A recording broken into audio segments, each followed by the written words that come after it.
Excella Education Study in USA assured scholarship. Contact 9881 నమస్తే, welcome to A dream. నా పేరు ప్రసాద్. ఎన్నికల ప్రచార ఘట్టం అనేది జరుగుతూ ఉంది చాలా వేగంగా ఆంధ్రప్రదేశ్లో. సహజంగానే ప్రభుత్వం అధికార పాలన అనేది ముగిసిన తర్వాత ఎన్నికలకు వెళ్ళడం అనేది ఎన్నికల ఆ, ఘట్టంలో ప్రచారం అనేది కీలకంగా జరుగుతుంది. ప్రధాన పార్టీలు ప్రజల్లోకి వచ్చేటప్పుడు తమకు ఓటు వేయాలంటూ అభ్యర్థించడం, తమకి అది చేస్తాం ఇది చేస్తామని చెప్పడం, హామీలు ఇవ్వడం అనేది జరుగుతూ ఉంటుంది. ఇదే సహజంగానే ప్రతి ఎన్నికల్లో మనకు కనిపించే దృశ్యాలు. కానీ ఈసారి ఆంధ్రప్రదేశ్లో జరిగిన ఎన్నికల తీరు, ముఖ్యంగా ప్రచార ఘట్టంలో చూసినప్పుడు అధికార పార్టీ ప్రచారం, ముఖ్యమంత్రిగా జగన్మోహన్ రెడ్డి, వైఎస్ఆర్ కాంగ్రెస్ పార్టీ అధినేతగా ఉన్న జగన్మోహన్ రెడ్డి చేస్తున్న ప్రచార తీరు, లేదంటే ప్రజల నుంచి వస్తున్న స్పందన మనం చూసుకుంటున్నప్పుడు కొత్త కోణం అనేది కనిపిస్తుంది. ఎన్నికల ప్రచారంలో ఫ్యాన్ గుర్తుకు ఓటేయండి అని ఆయన చెప్పుకోవడం, లేదంటే తాము ఇంకా చాలా చేసాం ఇంకా చేస్తామని చెప్పడం అనేది సహజంగానే వింటాము, అది జరుగుతుంది కూడా. కానీ చాలామంది ప్రజానీకం తమ సమస్యలు చెప్పుకోవడానికి, దీర్ఘకాలికంగా ఉన్న తమ సమస్యలు, ఆరోగ్య సమస్యలు, లేదంటే వారికి ఇలాంటి సమస్యలు, ఆ సమస్యలు, ఈ సమస్యలు ఉన్నాయంటూ గంటల కొద్దీ వేచి ఉండి ఆయన కలవడం, అక్కడ రోధించడం, తమకు న్యాయం జరుగుతుందని జగన్ కోసం ఎదురు చూడడం, ఇవన్నీ చూస్తున్నప్పుడు ప్రజలు అసలు జగన్మోహన్ రెడ్డిని ఇంకా ముఖ్యమంత్రిగా ఉన్నారు అనే భావనలో ఉన్నారా, లేదంటే ఇంకా కొనసాగాలని ఆశిస్తున్నారా? ఇలాంటి అంశాలే చాలా కీలకంగా మనకి కనిపిస్తున్న పరిస్థితి. ఇలాంటి ప్రభావాన్ని, పరిస్థితుల్ని అంచనా వేయాలనుకున్నప్పుడు మనతో మాజీ వైస్ ఛాన్సలర్ హనుమంతు లజపతిరాయ్ గారు ఉన్నారు. సార్ నమస్తే. సార్ నమస్కారం. సార్, మీరు కూడా చూస్తుంటారు, ఈసారి ఎన్నికల్లో ఒక విభిన్నమైన వాతావరణం కనిపిస్తుంది. సహజంగా ఎన్నికలు రాగానే ఏ పార్టీకి ఆ పార్టీ ప్రచారాన్ని చేసుకుంటే మాకు ఓటేయండి మీకు చాలా చేస్తామని కోరుతూ ఉంటాయి. కానీ ఈసారి ఎన్నికల్లో వైఎస్ఆర్ కాంగ్రెస్ పార్టీ అధినేతగా ఉంటూ ముఖ్యమంత్రిగా ఉన్న ప్రస్తుతం జగన్మోహన్ రెడ్డి గారికి ఎదురవుతున్న పరిస్థితులు, చాలామంది ఈ బస్సు యాత్రలో గంటల కొద్దీ ఎదురు చూసి మాకు ఈ సమస్య ఉంది, మా భర్త నడవలేకపోతున్నాడు, లేదంటే మా పాపకి ఈ సమస్య ఉంది, ఈ సమస్య పరిష్కరించండి అంటూ వెళ్ళి కలవడం, వాళ్ళతో ఆ పరిస్థితులు వాళ్ళు విలపించడం, అన్నీ చూస్తున్నప్పుడు మనసు ద్రవించే దృశ్యాలు చాలా కనిపిస్తున్నాయి సార్. అంటే ప్రజలు అసలు ఏమనుకుంటున్నారు సార్? అంటే ఇంకా ముఖ్యమంత్రిగా జగన్మోహన్ రెడ్డి కొనసాగుతున్నారనే భావనలోనే ఉన్నారా, లేదా వాళ్ళ మనసులో ఏముందని భావించాలి? అసలు ఆయన ఎన్నికల ప్రచారంలోకి రావడానికి ముందే ఆయన ఒక మాట అంటున్నారు, నేను ఈ 5 సంవత్సరాలు చేసినటువంటి నా పరిపాలన వలన మీకు లాభం చేకూరుంటే, ఈ ముఖ్యమంత్రి మీకు ఏదైనా ప్రజలకు మంచి చేశారని మీరు భావిస్తే నాకు ఓటేయండి అనే పద్ధతిలోనే ఆయన ఎన్నికల ప్రచారాన్ని కూడా మొదలుపెట్టారు. పాజిటివ్ దృక్పథం. అంతకుముందు ఇది ఒక ఎన్నికల ప్రచారంలో కొత్త వరవడిగా నేను భావిస్తున్నాను. అంతకుముందు ఏ రాష్ట్రంలో ఏ ముఖ్యమంత్రి గారు కూడా ఏదో ప్రతిపక్షాలు విమర్శించడం కానీ, లేదంటే వాళ్ళ గురించి వాళ్ళని దిగిపట్టడం కానీ, ఏదో ఇట్లాంటి జిమ్మికులతోనే వాళ్ళు ప్రజలను ఆకర్షించేటటువంటి ప్రయత్నాలు సాధారణంగా చేస్తుంటారు. రాజకీయ నాయకులు అలా చేస్తుంటారు, ప్రజల్లో ఆలోచనలు మార్చడానికి ప్రయత్నిస్తారు. కానీ ఈయన చాలా ఖరాఖండిగా చెప్పేస్తున్నారు, నా పరిపాలన నచ్చితే నాకు మీరు ఓటేయండి. సో మిగతా వాళ్ళగా నాకు ఇదే చివరి అవకాశం, నాకు వయసు మించిపోయింది, ఇట్లాంటి సానుభూతి డైలాగులు కాకుండా ఆయన చాలా కన్స్ట్రక్టివ్గానే అతను రంగంలో దిగారని అనిపిస్తుంది నాకు. రెండో పాయింట్ ఏంటంటే, ఆయన ఎన్నికల ప్రచారం కానీ మనం చూసి ఇప్పుడు ఉత్తరాంధ్రలో ఉన్నారు, ఇప్పుడు ఈ జిల్లాలన్నీ పర్యటిస్తున్నారు ఇప్పుడు ఈ 4-5 రోజులు కూడా. ఈ పర్యటనలో మనం చూస్తుంటే జనాలు కూడా తండోపతండాలుగా ఆయనకి ఎదురేగి వచ్చి అతనికి స్వాగతం చెప్తున్న దృశ్యాలు మనం చూస్తూ ఉన్నాం. ఎక్కడ చూసినా కూడా అంటే మామూలుగా అంత జనం, నేను ఎప్పుడు ఎన్నికల ప్రచారంలో అంత జనాన్ని, ముఖ్యమంత్రి గారు ఆయన అధికారంలో ఉన్న ముఖ్యమంత్రి అయినప్పటికీ కూడా అంత జనం చాలా అంటే స్వచ్ఛందంగా ఇష్టపడి వచ్చినట్లుగా నాకు అనిపిస్తుంది. అంటే మన అబ్జర్వేషన్లో అది మనకు కనబడుతూ ఉంది. తర్వాత ప్రజలు ఇంకోటి ఏంటంటే, బహుశా అందుకే ఇంకా ఆయన ముఖ్యమంత్రి గారుగానే భావిస్తున్నారు ఆయన. యాక్చువల్గా ఇప్పుడు ఆయన ఆపద్ధర్మ ముఖ్యమంత్రిగా మనం అన్నప్పటికీ కూడా ప్రజలు తమ తాలూకా సమస్యలు ఇప్పటికీ ఇంకా, ఎందుకంటే తను 4-5 సంవత్సరాలుగా సీఎం గారు జగన్మోహన్ రెడ్డి గారు అనేక ప్రజా సంబంధించిన సమస్యలు, వ్యక్తిగతమైన సమస్యలు కూడా, ఎవరికైనా ఆరోగ్యం బాగలేకపోతే ఇంట్లో కొన్ని లక్షల రూపాయలు ఇచ్చి వాళ్ళకి సహాయం, ముఖ్యమంత్రి సహాయ నిధిని ఆదుకోవడం, ఇట్లాంటివన్నీ కూడా ఆయన చేస్తూ ఉన్నారు. అందుకని ప్రజలు ఏంటంటే ఇప్పటికీ ఆయన ముఖ్యమంత్రి గారు వస్తున్నారంటే మాకు ఏదైనా సమస్యలు ఉంటే మేము చెప్పుకుంటే సీఎం గారు వెంటనే స్పందిస్తారు, మా కష్టాలు తీరిపోతాయి అనేటటువంటి దృక్పథంతోనే ఎదురేగి మరి సీఎం గారికి స్వాగతం చెప్తున్నటువంటి దృశ్యాలు మనం అందుకనే జనం ఎక్కువ కనబడుతున్నారు. ఎస్, అంటే ఇంకో ముఖ్యమైన విషయం సార్, అంటే జగన్ అయితేనే చేస్తారు, జగన్ ఉంటేనే మా సమస్య పరిష్కారం అవుతుంది, లేదంటే జగన్కి చెప్పుకుంటేనే మా సమస్య పరిష్కారం అవుతుంది అన్న భావన, ఆలోచన ప్రజల్లో ఉందా? మరి అది ఆ నమ్మకాన్ని ఆయన గత 5 సంవత్సరాలుగా తన పరిపాలనలో ఆ నమ్మకాన్ని ప్రజలు కలిగించారు.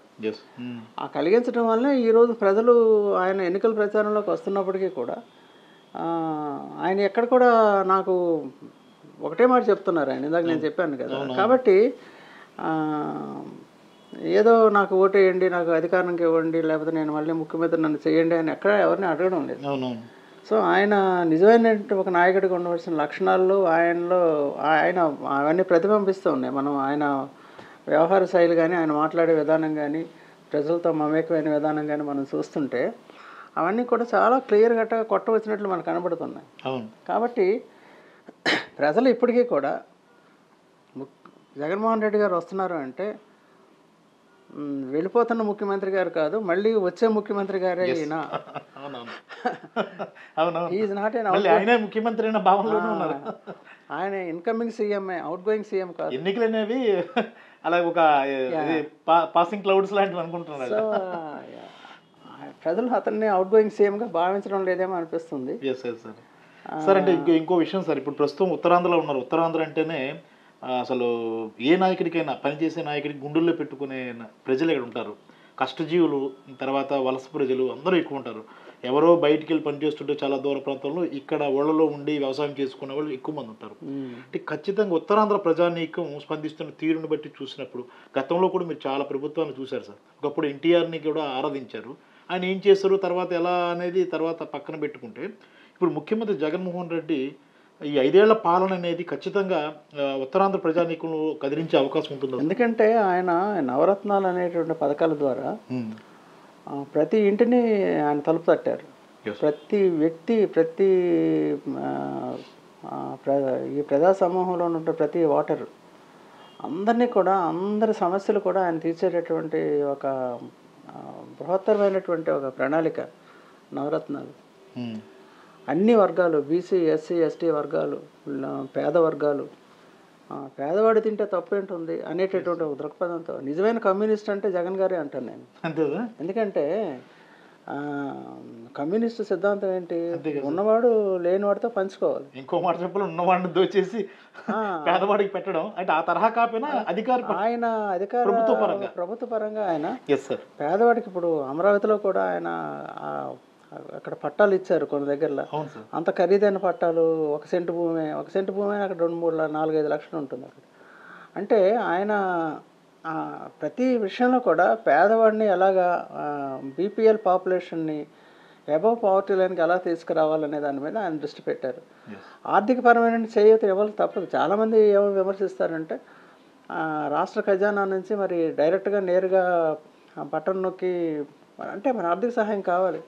ఇప్పుడు ప్రజలలో మనకు ఉన్నటువంటి పేదరికం ఆ స్థాయిలో ఉన్నప్పుడు, అన్ఎంప్లాయ్మెంట్ ఆ స్థాయిలో ఉన్నప్పుడు ఇమ్మీడియట్గా ఎంప్లాయ్మెంట్ మనం ప్రొవైడ్ చేయగలమా? ఎంప్లాయ్మెంట్ విషయంలో కూడా ఆయన ఇంచుమించు 2 లక్షలకు పైగా, 2,37,000 పైగా ఉద్యోగాలు కూడా క్రియేట్ చేశారు. అది లేదని మాట లేదు కదా.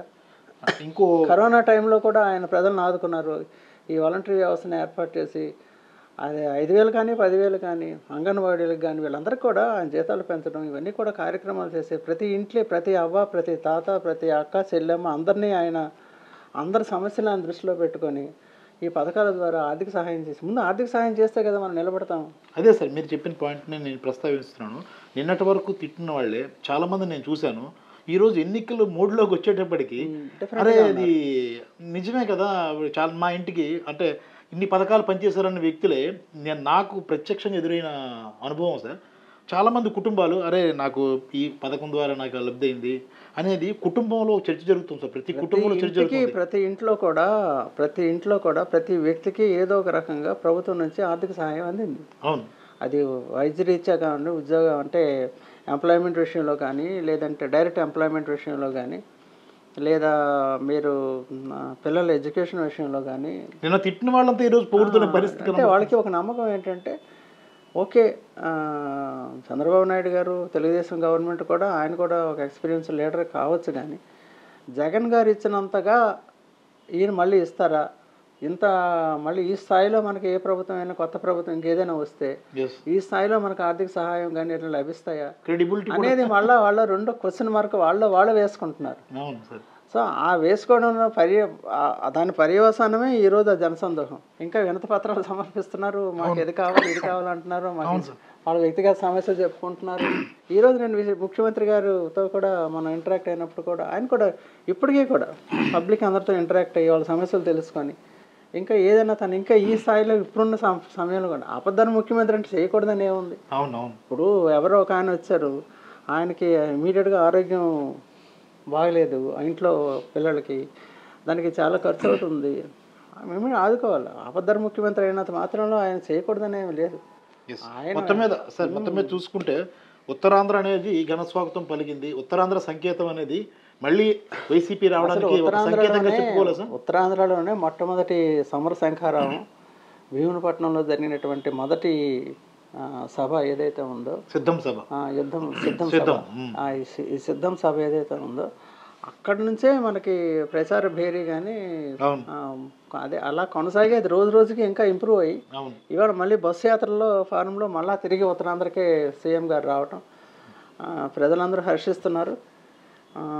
డెఫినెట్గా ముఖ్యమంత్రి గారికి రాబోయే ఎన్నికల యుద్ధంలో వారికి విజయావకాశాలు ఎక్కువగా ఉన్నట్లుగా ప్రజలు భావిస్తున్నారు. Thank you very much sir. నమస్కారం.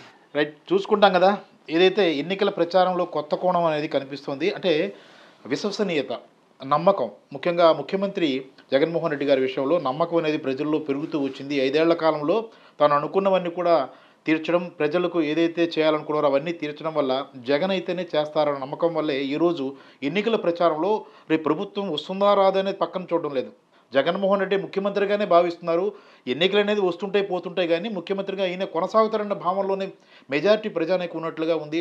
ఒకవైపు ప్రతిపక్షాలు రకరకాల ప్రచారాస్త్రాలు లేదంటే ప్రచార హామీలు ఇస్తున్నప్పుడు కూడా జగన్మోహన్ రెడ్డి మాత్రమే తీర్చగలడన్న ఒకే ఒక్క నమ్మకం అనేది ప్రస్తుతం కొనసాగుతున్నట్టుగా కనిపిస్తోంది. వెనుకబడిన ఉత్తరాంధ్ర జిల్లాలో కూడా అదే రీతిలో స్వాగతం పలకడాన్ని చూస్తుంటే విశాఖపట్నం, శ్రీకాకుళం, విజయనగరం జిల్లాల్లో ఎలాంటి తీర్పు వస్తుందో రాష్ట్రం అంతా కూడా అదే తీర్పు వస్తుందన్న విశ్లేషకుల ప్రచారం లేకపోతే నమ్మకం లేకపోతే ఒక సంకేతం నేపథ్యంలో ప్రస్తుతం అదే వాతావరణం వైసీపీకి స్పష్టంగా కనిపిస్తుంది. కెమెరామెన్ మూర్తితో ప్రసాద్, ఐడ్రీ మీడియా, విశాఖపట్నం.